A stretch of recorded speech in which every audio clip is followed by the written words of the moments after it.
हमारे मन में बुरे विचार क्यों आते हैं लेकिन हम नहीं चाहते, लेकिन फिर भी हमारे मन में गंदे विचार आते रहते हैं। लेकिन क्यों मन हमारा सबसे बड़ा दोस्त है और मन ही हमारा सबसे बड़ा दुश्मन है। जब हम अपने मन के अनुसार चलते हैं तो मन हमें ऐशट्रे में ले जाता है, और जब हम संतुलन बनाते हैं मन तो हमें अपने जीवन में सब कुछ मिलता है। हम अपने मन में आने वाले गंदे विचारों को रोकने की कोशिश करते हैं। हमारे मन में बुरे विचार क्यों आते हैं हम नहीं चाहते, लेकिन फिर भी हमारे मन में गंदे विचार आते रहते हैं। लेकिन मन ही हमारा सबसे बड़ा मित्र और मन ही हमारा सबसे बड़ा शत्रु क्यों है। जब हम अपने मन की बात मानते हैं मन हमें ऐशट्रे की ओर ले जाता है, और जब हम मन को संतुलित करते हैं तो हमें अपने जीवन में सब कुछ मिलता है। हम अपने मन में आने वाले गंदे विचारों को रोकने की कोशिश करते हैं, लेकिन जितना अधिक हम रुकते हैं उतना ही ये विचार हमारे अंदर प्रवेश करते हैं। जितना अधिक आप किसी चीज से दूर भागेंगे उतनी ही अधिक वह चीज आपके पास आएगी। इसलिए उस चीज से दूर न भागें, लेकिन इस पर संतुलन रखें। एक बार एक युवक गौतम बुद्ध के पास आया और गौतम बुद्ध से बोला, हे बुद्ध, मेरे मन में इतने गंदे विचार क्यों आते हैं। मैं नहीं चाहता कि मेरे मन में गंदे विचार आए, लेकिन मेरे मन में हमेशा वासना के विचार चलते रहते हैं और मैं उनके बारे में सोच सोच कर बहुत परेशान हो जाता हूँ। ये सब सोचने में मेरी ऊर्जा और समय बर्बाद हो जाता है, और इन सब विचारों के कारण मैं कभी कभी शांत नहीं रह पाता और हमेशा महिलाओं को देखकर उन पर मोहित हो जाता हूँ, खुद को रोक नहीं पाता। बुद्ध मुस्कुराए और उन्होंने उस युवक से पूछा, क्या तुम्हें पता है यह वासना क्या है। तब लड़के ने उत्तर देते हुए कहा, बुद्ध, मैं नहीं जानता कि वासना क्या है, लेकिन हाँ, जो भी है बहुत बुरी चीज है।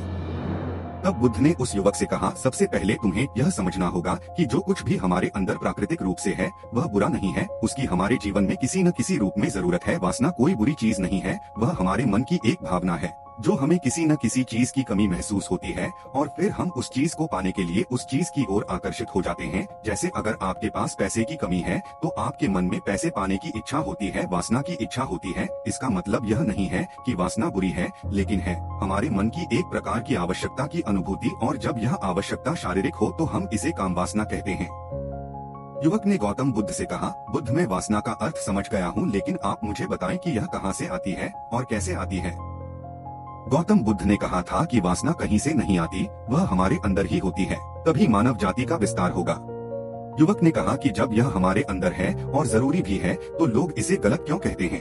बुद्ध ने कहा कि यही समस्या है कि लोग वासना के बारे में गलत विचार रखते हैं। वे वासना को गलत तरीके से छिपाने और दबाने की कोशिश करते हैं। लोग जो पसंद करते हैं उसके लिए जीना शुरू कर देते हैं और हर समय उसी के बारे में सोचते रहते हैं, लेकिन यह सब गलत तरीका है। बुद्ध ने युवाओं से कहा, क्या तुम्हें पता है कि जानवर भी सेक्स करते हैं। युवक ने उत्तर दिया, हाँ बुद्ध, देवी बुद्ध, यहाँ तक कि जानवरों में भी वासना होती है, क्योंकि जानवर भी अपनी पीढ़ी को आगे ले जाएंगे। बुद्ध ने कहा, तो फिर हम जानवरों की वासना को गलत क्यों नहीं कहते। युवक ने कहा, मैं नहीं जानता महात्मा, आप ही बताएं।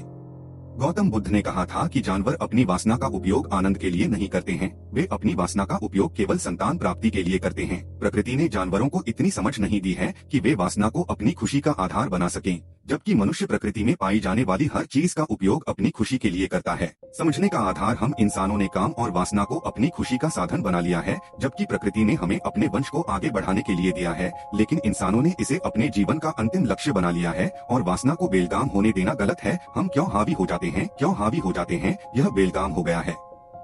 तब गौतम बुद्ध ने कहा कि मैं तुम्हें जो बताऊंगा उसे सुनो, अब ध्यान से सुनो, तुम वासना के पूरे खेल को समझ जाओगे, तुम्हें तुम्हारे सभी सवालों के जवाब मिल जाएंगे, तुम्हें बस ध्यान से सुनकर समझना होगा। फिर गौतम बुद्ध ने युवक से कहा, चलो शुरू करें। एक समय की बात है, गुरु और उनके शिष्य एक आश्रम में रहते थे। शिष्य प्रतिदिन दीक्षा लेने के लिए आश्रम के बाहर गांव में जाता था। शिष्य भिक्षा लेने के लिए गांव में जाता था।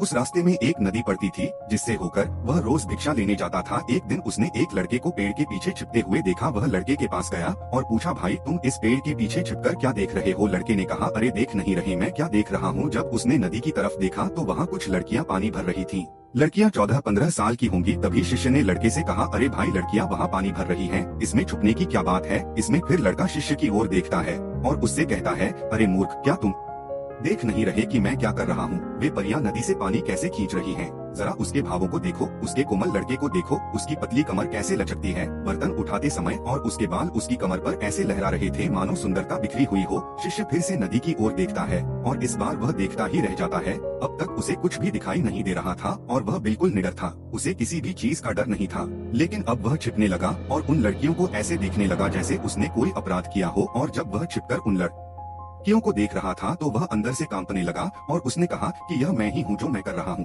यह ठीक नहीं है, मुझे यहाँ से चले जाना चाहिए। और फिर वह जल्दी से चला जाता है। फिर वह आश्रम पहुँचता है। आश्रम में जाने के बाद वह अपने काम में व्यस्त हो गया, लेकिन उसने जो अभी देखा था वही दृश्य उसकी आंखों के सामने बार बार आ रहा था। उसका मन उसी चीज को देखने के लिए ललचाया। सुबह सुबह उसका किसी भी काम में मन नहीं लगता था। वह प्रतिदिन भिक्षा के लिए आश्रम से जल्दी निकल जाता था और नदी के पास एक पेड़ के पास जाता था, जहाँ वह लड़का पहले से ही मौजूद था और छुप छुप कर अपने साथ की लड़कियों को देखा करता था। अब वह हर दिन ऐसा करने लगा। उसका मन अब किसी भी काम में नहीं लगता था। वह हमेशा किसी न किसी सोच में डूबा रहता था। वह आश्रम का काम भी ठीक से नहीं कर पाता था। वह भी नहीं कर पाता था, न ठीक से सोता न ठीक से खाता। उसका मन बेचैन रहता था। उसका मन बार बार उन लड़कियों की सुंदरता को देखने के लिए ललचाता था। यहाँ तक कि जब गुरु भिक्षा दे रहे थे तब भी उसका मन किसी और ही विचारों में खोया हुआ था। गुरु ने अपने शिष्य की ये हरकतें देखी।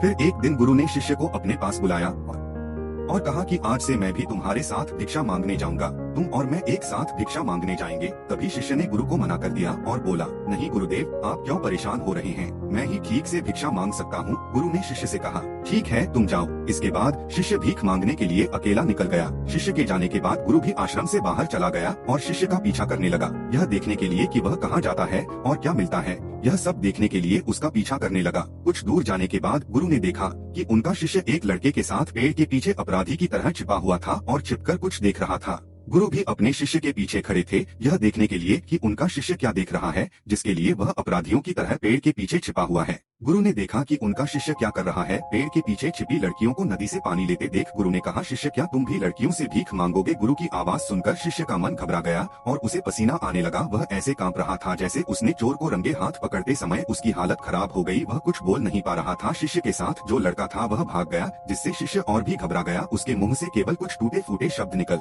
रहे थे। वह हिम्मत भी नहीं कर पा रहा था। अपने गुरु से नजरें मिलाई। गुरु ने शिष्य की ओर देखा और कहा, मेरा शिष्य निडर है, उसे किसी चीज का डर नहीं है। लेकिन यह क्या है, तुम डर के मारे कहाँ रह रहे हो। शिष्य ने गुरु से कहा, मुझे माफ कर दीजिए, इसमें मेरी कोई गलती नहीं है। लड़के ने मुझे धोखा दिया, लेकिन मैं आपसे वादा करता हूँ कि आज के बाद मैं दोबारा ऐसा नहीं करूँगा। मुझे माफ कर दीजिए। गुरुदेव ने कहा कि कोई बात नहीं, लेकिन आपको यह ध्यान रखना चाहिए कि हम जैसी संगति करते हैं हमें वैसा ही फल मिलता है। उनके विचार हमारे अंदर आते हैं, इसलिए अच्छे बने रहें संगति, ताकि अच्छे विचार आपके अंदर प्रवेश करें।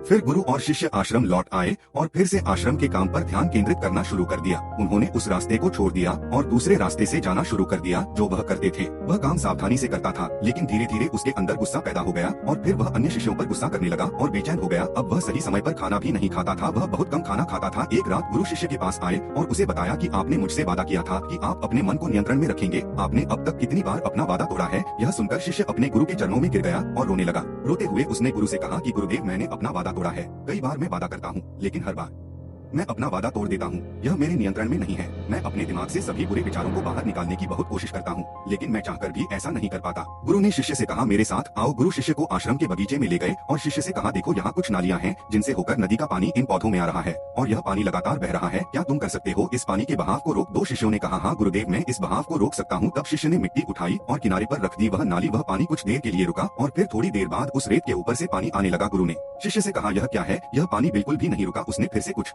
कंकड़ उठाए और उन्हें नाली में फेंक दिया और फिर थोड़ी देर के लिए पानी रुका, लेकिन फिर थोड़ी देर बाद उन कंकड़ पत्थरों के ऊपर से पानी निकलने लगा। गुरु ने कहा, शिष्य क्या हुआ, पानी फिर आ गया। तुम कह रहे थे कि तुम रोकोगे, क्या हम किसी चीज को पूरी तरह से रोक सकते हैं। तो शिष्य ने कहा, कोई बात नहीं गुरुदेव, मैं इस पानी को रोककर आपको दिखाऊंगा। फिर वह एक बड़ा पत्थर लेकर आया और नाली पर रख दिया। पानी रुक गया। मैंने आपकी बात पूरी कर दी। गुरु मुस्कुराए और बोले, अच्छा ध्यान से देखो, नाली को तोड़कर जो पानी निकला है वह रुक गया है, व्यवहार कर रहा है और अगल से बह रहा है। और ध्यान से देखो, यह भी इस पत्थर के सामने आ गया है और यह पानी अपना रास्ता बदल देगा और फिर से आगे की ओर बह जाएगा। फिर कुछ देर बाद वही हुआ। फिर गुरु ने शिष्य को समझाया कि इसके साथ भी ऐसा ही हो रहा है। आप भी बार बार प्रयास कर रहे हैं और अधिक से अधिक प्रयास कर रहे हैं, लेकिन हर बार आपका प्रयास टूट रहा है और यह टूटता ही रहेगा। यह पत्थर आपका प्रयास है और यह पानी आपके विचार हैं। चाहे आप कितना भी बड़ा पत्थर डाल दें, पानी अपना रास्ता खोज ही लेगा। यह देखकर शिष्य ने कहा, हे गुरुदेव, क्या ऐसा कोई रास्ता नहीं है जिससे मैं गंदे विचारों से बाहर निकल सकूं। गुरु ने कहा कि कोई रास्ता है, यह पानी नदी से आ रहा है, आप केवल इस पानी का रास्ता बदल सकते हैं। गुरु ने वहाँ से पानी ले लिया। शिष्य एक नदी के पास गया जहाँ से पानी उस बगीचे में आ रहा था। गुरु ने शिष्य से कहा कि पानी इस नदी से जा रहा है, अगर हम उस रास्ते को रोक दें जहाँ से पानी बगीचे में जा रहा है तो क्या हम पानी को नहीं रोक सकते। शिष्यों ने कहा, हाँ गुरुदेव, ऐसा जरूर हो सकता है। मैं इस पानी को यहाँ से बंद कर देता हूँ तो पानी सामने नाले में नहीं जाएगा और फिर पानी बगीचे में नहीं जाएगा। तब गुरु ने कहा, शिष्य अगर बगीचे में पानी नहीं है तो जाएगा तो कहाँ से, पेड़ पौधों को पानी कहाँ से मिलेगा। उन पेड़ पौधों को पानी की जरूरत है।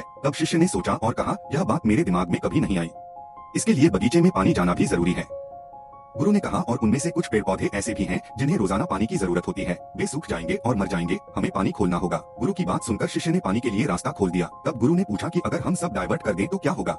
इस नदी का पानी बगीचे की ओर है। शिष्य ने उत्तर दिया, गुरुदेव, वहाँ जीतने के लिए पेड़ पौधे हैं, वे सभी पिघल जाएंगे और कुछ भी नहीं बचेगा। गुरु मुस्कुराए और बोले, आप यह समझ गए हैं, हमें कुछ भी रोकना नहीं है, बस हमेशा संतुलन बनाए रखना होगा। पौधे कम पानी से नष्ट हो जाते हैं और पौधे अधिक पानी से भी नष्ट हो जाते हैं, हमारा जीवन संतुलन से चलता है। गुरु ने शिष्य से कहा, अगर मैं तुम्हें कुछ बताऊं जो तुम्हें आम के बारे में नहीं सोचना चाहिए, तो तुम्हारे दिमाग में सबसे पहले किसकी तस्वीर आएगी? गुरु ने कहा कि जब हम अशुद्ध विचारों को बलपूर्वक रोकने का प्रयास करते हैं तो वे और अधिक मजबूती से हमारे अंदर प्रवेश कर जाते हैं, इसलिए हमें कभी भी उन्हें दबाने का प्रयास नहीं करना चाहिए। गुरु ने शिष्य से कहा, हमारे गंदे विचार बुरे लोगों की संगति के कारण भी आते हैं, कभी कभी हमारे अंदर कामुकता नहीं होती, लेकिन कुछ अश्लील लोगों के साथ रहने के कारण यह हम पर हावी हो जाता है। तब शिष्यों ने कहा, गुरुदेव, आप सही कह रहे हैं, मैं रास्ता भटक गया था। फिर वह शिष्य उस रात बहुत शांति से सोया। सुबह उसने अपना काम पूरे मन से किया और फिर सुबह चला गया। उसी रास्ते से भिक्षा ले लो। लड़का अभी भी पेड़ के पीछे छुपकर उन लड़कियों को देख रहा था। शिष्य उसे नदी के पास ले गया जहाँ लड़कियाँ पानी भर रही थी। उसने उन लड़कियों से पानी मांगा और उन लड़कियों में से एक ने उसे पानी दिया और पैर छुए। शिष्य ने उसे आशीर्वाद दिया कि तुम ठीक हो जाओ ताकि मानसिकता सकारात्मक ऊर्जा से भर जाए। उसके चेहरे पर एक मुस्कान आ गई, जैसे कि उसे कुछ खोया हुआ वापस मिल गया हो। वह वापस अपने रास्ते पर जाने लगा। तभी वह लड़का जो पेड़ के पीछे छिपा हुआ था, पीछे से वह शिष्य के पास आया और बोला, आज क्या बात है, तुमने करीब से देखा है, तुम मुझसे भी आगे निकल गए हो। तो शिष्यों ने कहा कि तुम हमेशा दूसरों को देखने में लगे रहते हो, कोई तुम्हें पसंद हो तो बताओ, अगर वह भी तुम्हें पसंद करती है तो शादी कर लो, और उससे पहले तुम कुछ बनो, खुद को पहचानो, ऐसे अपना समय बर्बाद मत करो। इसके बाद वह लड़का उस शिष्य से रोज मिलने लगा और उसने उस लड़के को नदी पर न जाने के लिए प्रेरित किया और फिर वह लड़का अपने जीवन में कुछ बनने के लिए संघर्ष करने लगा। तो देखा आपने संगति का क्या असर होता है। संगति बदलने से विचार बदल जाते हैं। हम अशुद्ध विचारों को बलपूर्वक रोकने का प्रयास करते हैं, वे हमारे अंदर और अधिक मजबूती से प्रवेश कर जाते हैं, इसलिए हमें कभी भी उन्हें दबाने का प्रयास नहीं करना चाहिए। तब गुरु ने शिष्य से कहा, हमारे गंदे विचार बुरे लोगों की संगति के कारण भी आते हैं, कभी कभी हमारे अंदर कामुकता नहीं बल्कि इसलिए आती है, कुछ अश्लील लोगों के साथ रहने से यह हम पर हावी हो जाता है। तब शिष्य ने कहा, गुरुदेव, आप सही कह रहे हैं, मैं रास्ता भटक गया था। फिर वह शिष्य उस रात बहुत शांति से सोया। सुबह उसने पूरे मन से अपना काम किया और फिर सुबह वह भिक्षा लेने चला गया। जिस रास्ते से लड़का अभी भी पेड़ के पीछे छिपकर उन लड़कियों को देख रहा था, उसी रास्ते से शिष्य उसे नदी के पास ले गया जहाँ लड़कियाँ पानी भर रही थीं। उसने उन लड़कियों से पानी मांगा और उन लड़कियों में से एक ने उसे पानी दिया और शिष्य के पैर छुए। शिष्य ने उसे आशीर्वाद दिया, तुम ठीक हो जाओ ताकि मानसिकता सकारात्मक ऊर्जा से भर जाए। उसके चेहरे पर एक मुस्कान आ गई, जैसे कि उसे कुछ खोया हुआ वापस मिल गया हो। वह वापस जाने लगा। तभी रास्ते में वह लड़का जो पेड़ के पीछे छिपा हुआ था, वह पीछे से आया। वह शिष्य के पास आया और बोला, क्या बात है, आज तुमने करीब से देखा है, तुम तो मुझसे भी आगे निकल गए हो। तो शिष्य ने कहा, हम तो हमेशा देखने में ही लगे रहते हैं। दूसरे लोग कहते हैं कि कोई तुम्हें पसंद करता है, अगर वह भी तुम्हें पसंद करती है तो शादी कर लो, और उससे पहले तुम कुछ बन जाओ, खुद को पहचानो, इस तरह अपना समय बर्बाद मत करो। फिर वह लड़का उस शिष्य से हर दिन मिलने लगा और उसने लड़के को नदी पर न जाने के लिए प्रेरित किया और फिर अपने जीवन में कुछ बनने के लिए संघर्ष करना शुरू कर दिया। तो आपने देखा कि संगति बदलने का क्या असर होता है। संगति बदलो, अपने विचार बदलो। गुरु ने शिष्य से पूछा, क्या तुम्हें तुम्हारे सभी प्रश्नों के उत्तर मिल गए? तो शिष्यों ने कहा, हाँ महात्मा जी, धन्यवाद। तब गुरु ने बताया, शिष्य ने कहा कि जब मन में गंदे विचार आए तो अपने आप को दोषी न माने, यह शरीर है और यह सब इसने हजारों वर्षों से सीखा है। यह केवल आपके सोचने या शपथ लेने से टूटने वाला नहीं है, बल्कि आपके पास वह शक्ति है, वह ऊर्जा जिसे आपको संतुलन में उपयोग करना है। आप एक जीवित ऊर्जा हैं जो कुछ भी अनुभव करने के लिए स्वतंत्र है, इसलिए आप स्वयं को जाने। इस कहानी से हमें यह सीख मिलती है कि हमारे विचार कितने महत्वपूर्ण हैं। हमारे विचार ही हमारे भविष्य की दिशा निर्धारित करते हैं। हमें सकारात्मकता अपनानी चाहिए, हमारे दिमाग में पूरी ताकत के साथ विचार, ताकि हम सही दिशा में आगे बढ़ सकें। सादगी को अपनाने और जीवन का सच्चा सार खोजने की इस यात्रा में मेरे साथ शामिल होने के लिए धन्यवाद। याद रखें, शोर और विकर्षणों से भरी दुनिया में यह वास्तविक जुड़ाव के क्षण है, रोजमर्रा की सुंदरता और प्रामाणिकता की शक्ति जो मायने रखती है। यदि आप गहराई और अर्थपूर्ण जीवन जीने के लिए प्रेरणा चाहते हैं तो सब्सक्राइब को दबाना सुनिश्चित करें और अधिक विचारोत्तेजक सामग्री के लिए बने रहें। आइए परम परिष्कार का पता लगाना जारी रखें एक साथ।